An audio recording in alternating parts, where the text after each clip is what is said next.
नमस्कार दोस्तों, स्वागत है आप सभी का आपके अपने YouTube चैनल ड्रीम स्टडी पे। चलिए दोस्तों स्टार्ट करते हैं आज की क्लास। बिना किसी देरी के टॉप 25 क्वेश्चन करने वाले हैं जो कि अति महत्वपूर्ण प्रश्न है।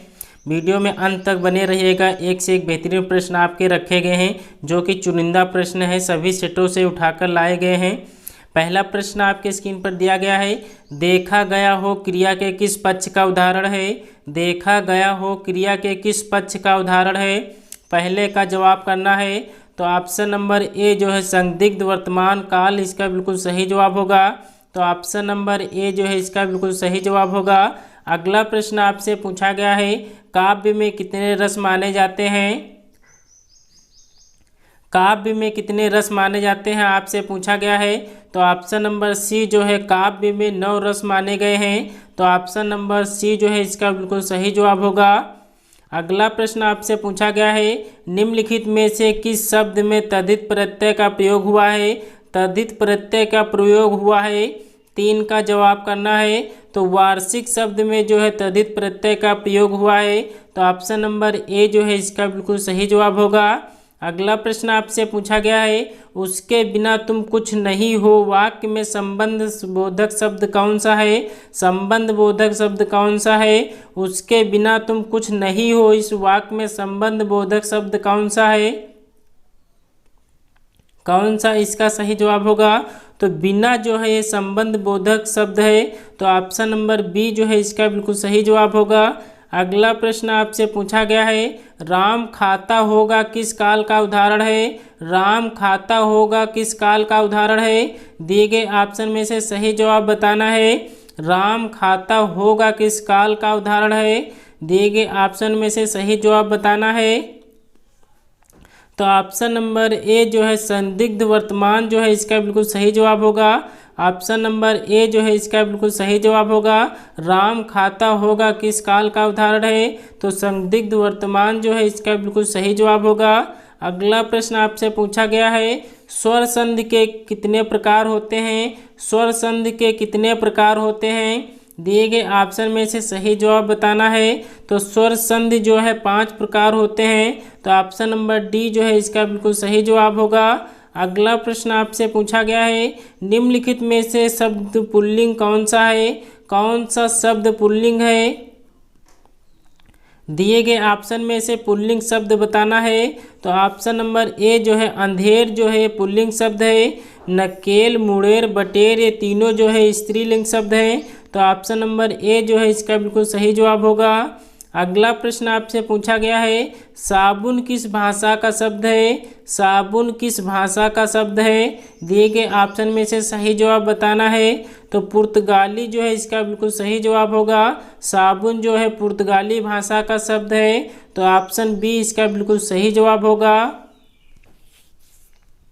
अगला प्रश्न आपसे पूछा गया है, दिए गए ऑप्शन में से सही जवाब बताना है। निम्नलिखित में से कौन सा शब्द विदेशी नहीं है। कौन सा शब्द विदेशी नहीं है आपसे पूछा गया है। दिए गए ऑप्शन में से विदेशी शब्द कौन सा नहीं है। तो ऑप्शन नंबर डी जो है कान जो है देशी शब्द है। विदेशी शब्द आपसे नहीं है ये पूछा गया था। तो कान जो है एक देशी शब्द है। तो ऑप्शन नंबर डी जो है इसका बिल्कुल सही जवाब होगा। अगला प्रश्न आपसे पूछा गया है, लाल पीला होना मुहावरे का सही अर्थ क्या होगा। लाल पीला होना मुहावरे का सही अर्थ क्या होगा। तो ऑप्शन नंबर ए जो है बहुत गुस्सा होना जो है लाल पीला होना इसका सही जवाब होगा। तो ऑप्शन नंबर ए जो है इसका बिल्कुल सही जवाब होगा। अगला प्रश्न आपसे पूछा गया है, पर किस कारक का प्रसर्ग है। पर जो है किस कारक का प्रसर्ग है आपसे पूछा गया है। तो अधिकरण कारक जो है इसका बिल्कुल सही जवाब होगा। तो ऑप्शन नंबर सी जो है इसका बिल्कुल सही जवाब होगा। पर जो प्रसर्ग है वो अधिकरण कारक का है। अगला प्रश्न आपसे पूछा गया है, ऊपर की ओर उछाला हुआ के लिए एक शब्द क्या होगा। ऊपर की ओर उछाला हुआ के लिए एक शब्द क्या होगा। तो ऑप्शन नंबर बी जो है उत्क्षिप्त जो है इसका बिल्कुल सही जवाब होगा। ऊपर की ओर उछाला हुआ शब्द के लिए जो क्या होगा। तो उत्क्षिप्त इसका बिल्कुल सही जवाब होगा। नीचे ऑप्शन जो दिए गए हैं बिल्कुल गलत दिए गए हैं।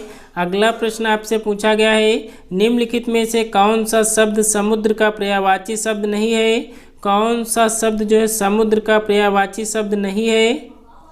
दिए गए ऑप्शन में से कौन सा समुद्र का पर्यायवाची शब्द नहीं है?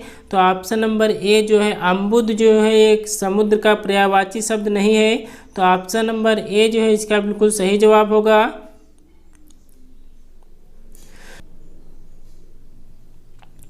अगला प्रश्न आपसे पूछा गया है, अभीष्ट का संधि विच्छेद क्या होगा? अभीष्ट का संधि विच्छेद क्या होगा? 14 का जवाब करना है। तो ऑप्शन नंबर डी जो है अभिधन इष्ट जो है इसका बिल्कुल सही जवाब होगा। तो ऑप्शन नंबर डी जो है इसका बिल्कुल सही जवाब होगा। अभीष्ट जो है इसका संधि विच्छेद जो सही बनेगा, अभि प्लस इष्ट जो है इसका बिल्कुल सही जवाब होगा। तो ऑप्शन नंबर डी इसका बिल्कुल सही जवाब होगा। अगला प्रश्न आपसे पूछा गया है, अंतिम में किस प्रत्यय का प्रयोग हुआ है? अंतिम शब्द में किस प्रत्यय का प्रयोग हुआ है? मोस्ट इम्पोर्टेंट क्वेश्चन है, किसी न किसी एग्जाम में पूछा गया प्रश्न है। चलिए 15 का जवाब करना है। अंतिम में किस प्रत्यय का प्रयोग हुआ है? तो ऑप्शन नंबर सी जो है इम जो है इसका बिल्कुल सही जवाब होगा। अंतिम में जो है इम प्रत्यय का प्रयोग हुआ है। दोस्तों ऑप्शन नंबर सी इसका बिल्कुल सही जवाब होगा। ध्यान रखना ऑप्शन नंबर डी जो है ये बिल्कुल गलत दिया गया है। इसे जानबूझकर सभी लोग बच्चे इसी को टिक करते हैं। तो ध्यान रखिएगा, इसमें जो प्रत्यय लगा हुआ है उसमें इम लगा हुआ है। तो ऑप्शन नंबर सी जो है इसका बिल्कुल सही जवाब होगा। अगला प्रश्न आपसे पूछा गया है, कला प्रवीण में कौन सा समास है? कला प्रवीण में कौन सा समास है? दिए गए ऑप्शन में से कला प्रवीण में कौन सा समास है? तो ऑप्शन नंबर बी जो है तत्पुरुष समास इसका बिल्कुल सही जवाब होगा। तो ऑप्शन नंबर बी इसका बिल्कुल सही जवाब होगा। अगला प्रश्न आपसे पूछा गया है, निम्नलिखित में से कौन सा शब्द तत्सम है? तत्सम शब्द कौन सा है आपसे पूछा गया है। दिए गए ऑप्शन में से तत्सम शब्द बताना है। तो ऑप्शन नंबर डी जो है छुरी जो है तत्सम शब्द है। तो ऑप्शन नंबर सी जो है डी जो है इसका बिल्कुल सही जवाब होगा। अगला प्रश्न आपसे पूछा गया है, कोई शब्द में कौन सा विशेषण का बोध होता है? कोई शब्द में कौन से विशेषण का बोध होता है? दिए गए ऑप्शन में से सही जवाब बताना है। कोई जो है इस शब्द जो है इसमें कौन से विशेषण का बोध होता है? तो सार्वनामिक विशेषण इसका बिल्कुल सही जवाब होगा। ऑप्शन नंबर बी इसका बिल्कुल सही जवाब होगा। अगला प्रश्न आपसे पूछा गया है, निम्न में से सममात्रिक छंद कौन सा है? सममात्रिक छंद बताना है। तो ऑप्शन नंबर कौन सा इसका सही जवाब होगा? तो ऑप्शन नंबर सी जो है चौपाई जो है सममात्रिक छंद होती हैं। तो ऑप्शन नंबर सी इसका बिल्कुल सही जवाब होगा। दोहा और सोरठा जो है अर्ध सममात्रिक छंद होते हैं। तो ध्यान रखिएगा, ऑप्शन नंबर सी इसका बिल्कुल सही जवाब होगा। अगला प्रश्न आपसे पूछा गया है, करुण रस का स्थायी भाव क्या है? करुण रस का स्थायी भाव बताना है। दिए गए ऑप्शन में से करुण रस का स्थायी भाव क्या होगा? तो करुण रस का जो है स्थायी भाव शोक होता है। तो ऑप्शन नंबर बी जो है इसका बिल्कुल सही जवाब होगा। अगला प्रश्न आपसे पूछा गया है, निम्नलिखित में से अंतस्थ व्यंजन कौन सा है? अंतस्थ व्यंजन कौन सा है?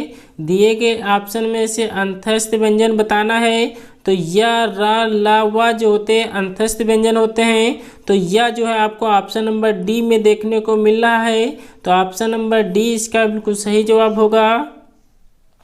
अगला प्रश्न आपसे पूछा गया है, निम्नलिखित में रूढ़ शब्द कौन सा है? रूढ़ शब्द कौन सा है? दिए गए ऑप्शन में से रूढ़ शब्द बताना है। तो ऑप्शन नंबर सी जो है नाक जो है रूढ़ शब्द है। तो ऑप्शन नंबर सी जो है इसका बिल्कुल सही जवाब होगा। अगला प्रश्न आपसे पूछा गया है, रत्नाकर का संधि विच्छेद क्या होगा? रत्नाकर का सही संधि विच्छेद करना है।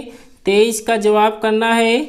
दिए गए ऑप्शन में से रत्नाकर का संधि विच्छेद क्या होगा? तो रत्न धन आकर जो है इसका बिल्कुल सही जवाब होगा। तो ऑप्शन नंबर ए जो है इसका बिल्कुल सही जवाब होगा।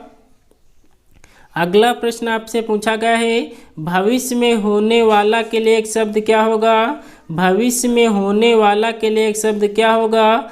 तो भविष्य में होने वाले के लिए एक शब्द जो बनेगा वो भावी बनेगा। तो ऑप्शन नंबर ए जो है इसका बिल्कुल सही जवाब होगा। अगला प्रश्न आपसे पूछा गया है, निम्न में से दीर्घ स्वर कौन सा है? दीर्घ स्वर कौन सा है आपसे पूछा गया है। दिए गए ऑप्शन में से दीर्घ स्वर कौन सा है? तो ऑप्शन नंबर ए जो है बड़ा आ जो है ये दीर्घ स्वर है। तो ऑप्शन नंबर ए जो है इसका बिल्कुल सही जवाब होगा।